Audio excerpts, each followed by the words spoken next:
Welcome to Yankee Chronicle. I'm your host, Abby Peel, and for the next 2 weeks, we're coming to you from Ragged Mountain Resort here in Danbury, New Hampshire. Looking for some great skiing in your own backyard with a vertical drop of over 250 feet, 244 skiable acres, 55 trails, 3 terrain parks, and 7 lifts. Make sure you've got a trip planned to Ragged Mountain Resort this season. On today's show, we'll be joined by General Manager here at Ragged, Jay Gamble, to hear what's new and how they've adjusted to COVID-19 to provide a great ski experience here at Ragged Mountain. Tanya Wilkie, the first director of the V&A, will tell her story. We'll hear from realtors about the success of their Jingle Bucks program. And we'll close today's show with COVID-19 adjustments from Newport's Winter Carnival. Don't go away because you won't want to miss this week's edition of the Yankee Chronicle.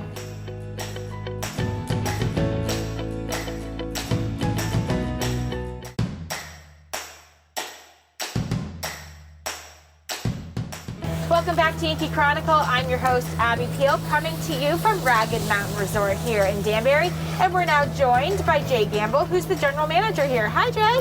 Hi, Abby. Welcome. Thanks for having us. Welcome to beautiful Ragged Mountain. We love it here, and we're very interested to hear how things are going this year, obviously being a little unusual due to the COVID-19 pandemic. So give us the report. Well, let's talk about the most important things. The skiing is very good. We like that. We have had to make a lot of adjustments this year for COVID. The state of New Hampshire published guidance for the ski area's reopening plans. And within those reopening guidelines, there are a lot of protocols we have to follow. We're doing mandatory face mask per the guidelines for our staff and for all guests. The only times that you would not be wearing a face mask are when you're actually skiing or riding down the slopes, or if you're seated and eating. Gotcha. Wear mask in the lift lines, in the mazes, wear mask while riding the chair lifts, and wear mask while moving around in the base area. We also have limited the capacity inside our buildings. We probably removed almost 60% of the tables and seats to be able to comply with both the 50% capacity limit and the 6-foot table distance separation. And then we also purchased electrostatic disinfectant sprayers. And so we're spraying everything down twice a day to disinfect. Great. So there've been a lot of changes for this year. One of the new cool things that you were just talking about before we started was the pickup boxes. And that's something that's new that was implemented due to COVID. Yes, we installed pickup boxes outside our ticket windows for touchless ticketing. Touchless ticketing. You can buy your ticket, your lift ticket, online and scan your QR code on your phone or a printed receipt. And when you scan it, it will generate a ticket for you for the day. Perfect. You don't have to be in contact directly with anyone for safety. But the big thing is that it's still Ragged. You still have great skiing, great snowmaking, and so talk a little bit about that. It's still the same Ragged with just a couple of new changes due to the pandemic. That's right. We're all trying to adjust so we can recreate and live as normally as we can, while still having COVID protocols and safeguards. So there have been no changes to snowmaking, no changes to grooming. In our lift operations, you see the lift mazes are different. There are ghost lanes between the regular lanes to separate the lanes. Chair loading is different. There are protocols by the state of New Hampshire for chair loading. There has to be at least one empty seat on a chair seat between unrelated parties. So overall, the skiing is what we're trying to have be as normal as any year in the past. That's perfect. Come enjoy being outdoors. And talk a little bit about people who want to try skiing and snowboarding. Talk about your learning center here. It's really fantastic, and there are so many different ways to try. You could try the magic carpet or a chairlift, but really for someone to come and try skiing or snowboarding to see if they even like it. We have numerous Learn to Ski programs, and perhaps the most famous one is our BB Wood free Learn to Ski and Ride program. And that's for people who've never ever skied or snowboarded before. It's a Monday through Thursday program this year, and it's 3 lessons. and it includes your Lower Mountain lift ticket, your equipment rentals, and your lesson. And give it a try. And give it a try, and it's a 3-lesson program. If you take all 3 lessons, you're a graduate. Ooh, and then we have a great deal for a season pass for the rest of the year, so you can stay involved and also get discounts on lessons. Amazing. So start skiing, learn to love it, you have a lot of fun. And then we have also children's programs, adventure camp, private lessons, group lessons. So the Learning Center still is in full operation, but again, with COVID protocols, we've had to change some programs, and all that information's on our website. Amazing. So the big part is come to Ragged, couple different changes, but it's still the same great mountain, and you're ready to welcome all guests this year. Yes, we are. Jay, thanks so much for having us, being our host for 2 weeks and talking with me. Thank you very much. Thank you. Lots going on here at Ragged Mountain. Don't let the season slip away without a visit to this family skiing jewel in Danbury, New Hampshire. When we come back, we start a series looking at the history of the Lake Sunapee region V&A and hospice. But first, these words from the good folks that make our show possible.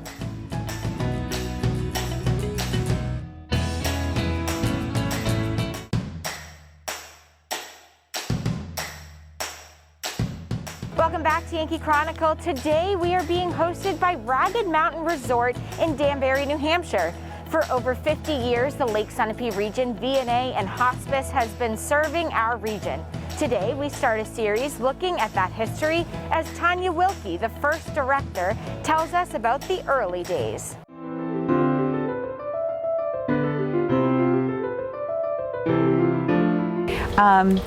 I was 23 years old when I was hired as the first Director of Professional Services for the Kearsarge Visiting Nurse Association. The funny part was the only person I was directing was myself and one other part-time staff nurse.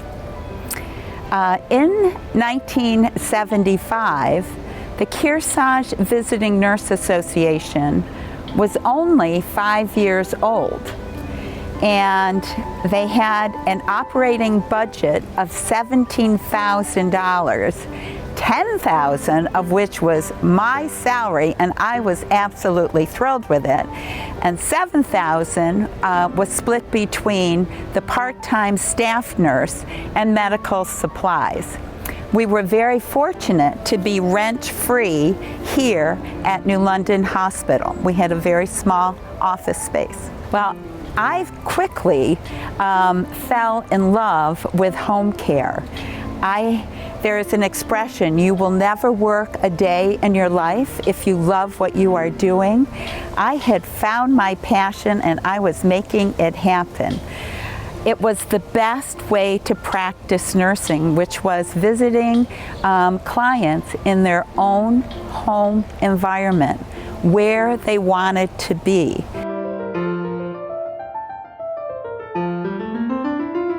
Well, when I sort of think back of the 15 years I was at the V&A and what some of our sort of major accomplishments were during that period of time, clearly developing the maternal child health program comes to mind.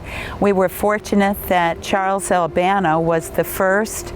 He was the Director of Maternal Child Health Services for the state of New Hampshire, and he helped us have the first well child clinic in the state of New Hampshire, which was in Warner. And we then had well child clinics throughout the areas that we covered, providing pediatric services. Another major accomplishment during that period of time had to be merging the Newport Home Health Agency. Sharon Urban was the executive director, and it was a wonderful person to work with the Kearsarge Visiting Nursing Association, forming the Lake Sunapee Region V&A, and we expanded our catchment area from 7 towns to 17 towns and and greatly expanded the services that we could offer. Another major accomplishment was becoming a Medicare certified hospice during that period of time.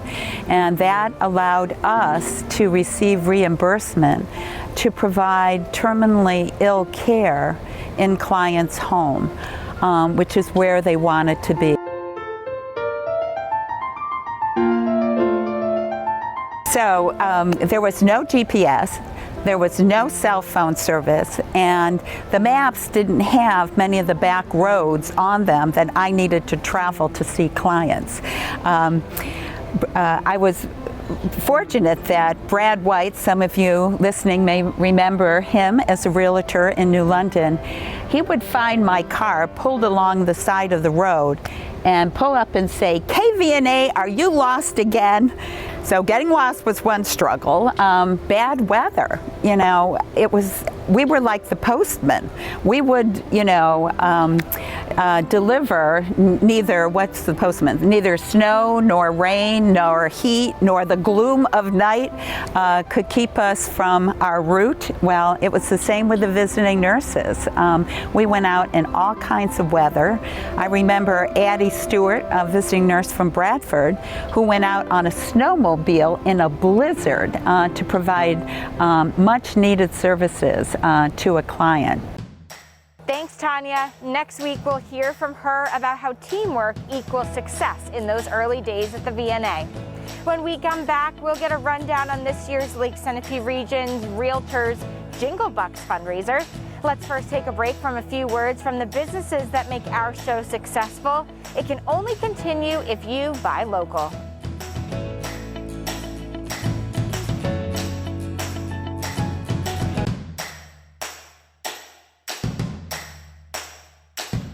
Welcome back. I'm Abby Peel, your host this week, coming to you from Ragged Mountain Ski Resort here in Danbury, a ski destination that has something for everyone in the family.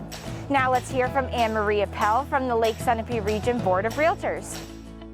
So thank you, Abby. I'm really thrilled to be here today to talk to you about our 2020 Jingle Bucks promotion. This is something that the Sunapee Region Board of Realtors and their business partners do as a fundraiser through our Neighbors Helping Neighbors Committee. And we've done it for the last 4 or 5 years, I think. We switched the format up a little bit this year. So normally we go out into the community and ask for donations from different businesses for gift cards that we can use to raffle off in our promotion in December. And this year we talked about it a lot in the committee, and we felt really uncomfortable going out into the community asking for donations because we realized that people were really struggling. So instead of doing that, we went back to the realtors who were having a pretty good year because the real estate market's been excellent, and we asked them for donations. And so the realtors and the business partners raised collectively over $4,000. And then we immediately took those funds and went back into the community and bought gift cards. So instead of asking, artisans or tuckers to donate a $50 gift card, we went and purchased one. So we felt like we were supporting our local business community in addition to what we did in the second half, which was once we had this is our Jingle Bucks calendar, once we had all of our donations for this, then we sold these cards for $5 each to the community, and every day in December, we raffled off these prizes. So we had 2 or 3 prizes to raffle off for the entire month of December. 74 different businesses were where we purchased these cards, and that raised another $4,000, which we were then able to donate to some local organizations in the community. At the end of December, at the end of December, we wrote checks to CREM, the Kearsarge Regional Ecumenical Services, and the 4 food pantries in the area. The New London Food Pantry, the Sunapee Food Pantry, the one in Newport, and the one in Warner. And we were able to give back to those food pantries checks for $800 each to distribute that $4,000. So it was a very successful fundraiser this year with the new format. We were able to put over $8,000 back into the community, and I was really happy with how it went. So the Sunapee Board of Realtors is an organization that we belong to in the area as real estate agents. We're bound by a code of ethics, and in order to be a realtor in our local area, you need to belong to this group, okay?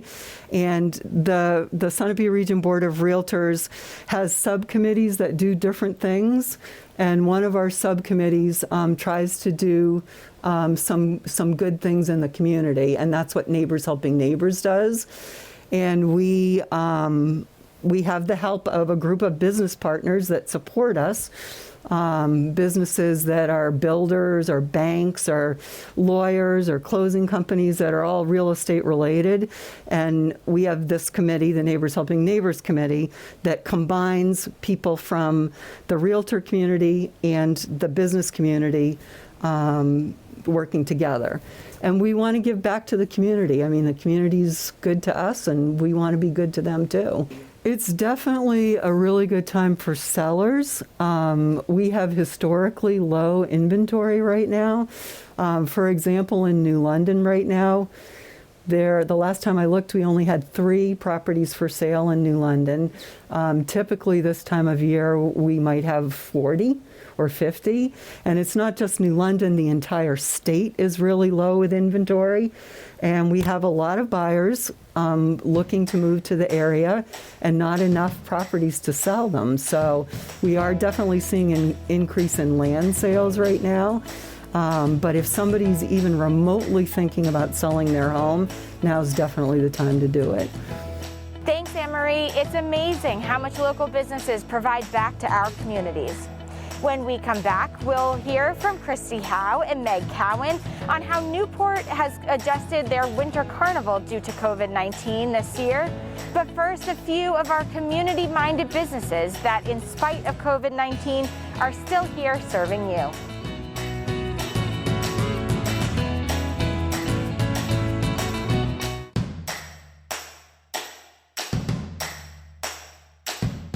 Welcome back to our show. We're coming to you from the finely groomed trails of Ragged Mountain Resort here in Danbury. The challenges of the COVID-19 pandemic are being met throughout the region.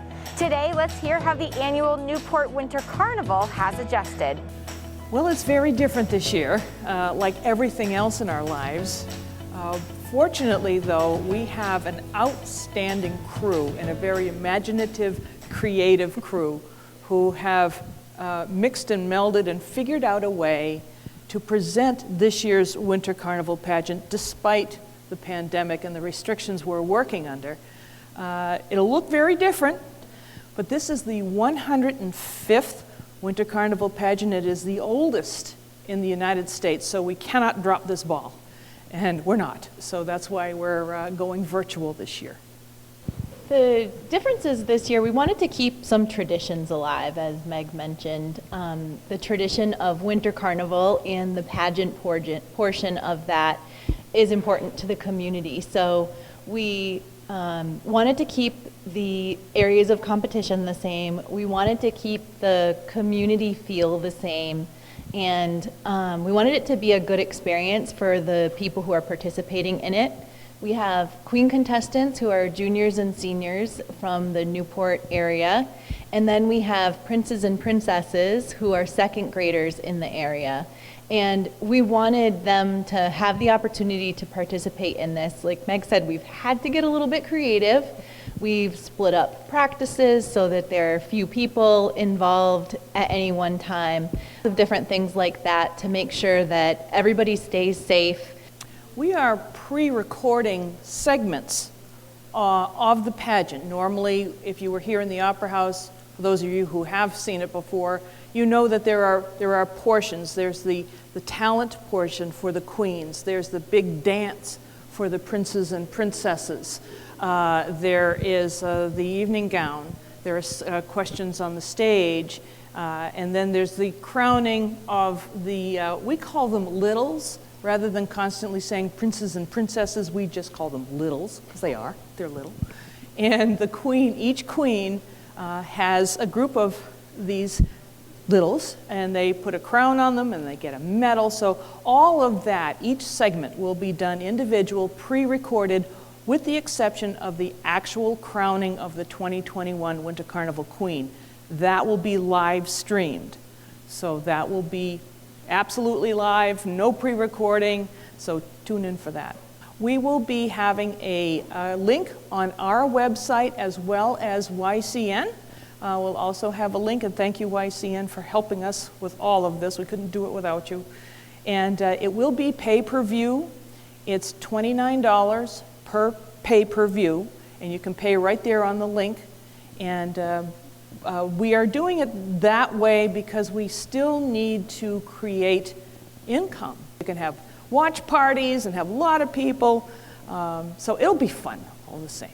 And also, part of the program that I really find near and dear to my heart is that we give out scholarships for all of the different awards that are presented. So there are a variety of awards that will be presented live after the pre-recorded session airs.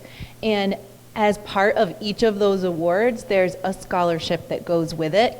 The amount that those scholarships are is a direct impact of how much money we're able to raise through the program. A lot of times we depend on ticket sales for that. The reason why I care very much about doing this program is not so that someone can wear a crown at the end of it necessarily. It's because I think that it's a good experience for the people who participate in it. I hear that year after year. I'm really proud that juniors that participate in the program typically come back as a senior and encourage others to as well. They're learning interview skills, which they'll be able to use later on. They're learning about fundraising, public speaking, and building confidence.